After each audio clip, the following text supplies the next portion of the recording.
I love finishing the game. It was Justin's kind of next movie after Tokyo Drift, and he had this script story idea that this whatever one movie was going to try to find the next Bruce Lee, and there was a big audition for the next Bruce Lee, and that was basically the premise of his movie. And what he created was just a bunch of auditioning Bruce Lee. It was almost like a mockumentary type style, but I want to say it's more than that. It's a much more deeper rooted within, I feel, the messages of what he was trying to say.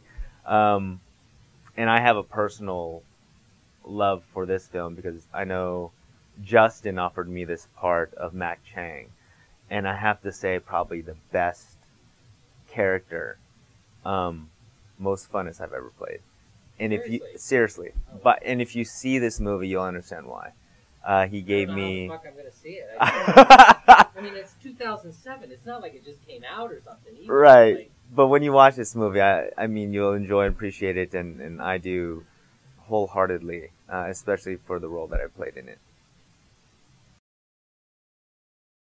Well, I mean, I was in season 1 with Dennis, and I think Crash was an unbelievable kind of show with an incredible cast and crew, an incredible writing staff, and an amazing showrunner.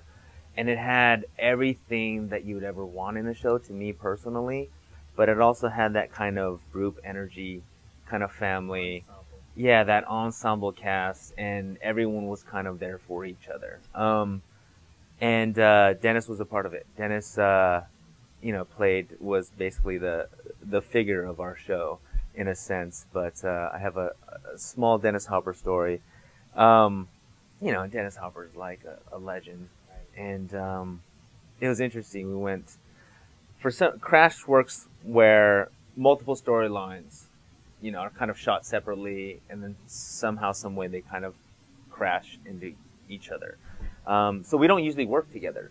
But there was this one episode where we're all kind of on set, so we're like, oh my goodness, it was like a big reunion.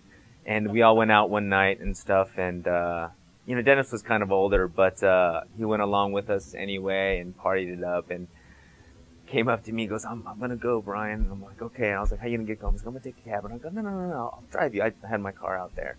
So for a good 20-minute drive, it was just me and Dennis driving from wherever we were to his hotel room. And it was one of the loveliest kind of just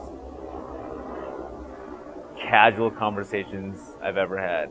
And knowing the work and the artist that Dennis is, it was so humbling for me.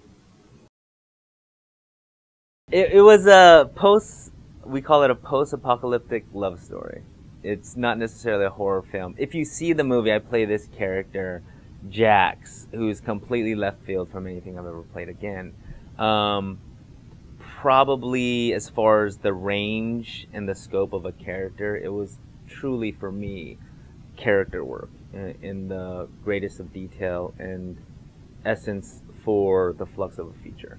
I loved playing my character in that film, and hence possible nominations and stuff that I've been so grateful to get is because of, I guess, the group and the team effort, as well as giving me the freedom to really take it to wherever I really wanted to take it. It was literally written for like a white Jewish guy from New York was my character. I know, and I was like typecasting, but I wanted to kind of go a different way, and completely took this character and turned them and flipped them upside down. And if you ever get the chance to see it, please do, and you'll see what I mean. Because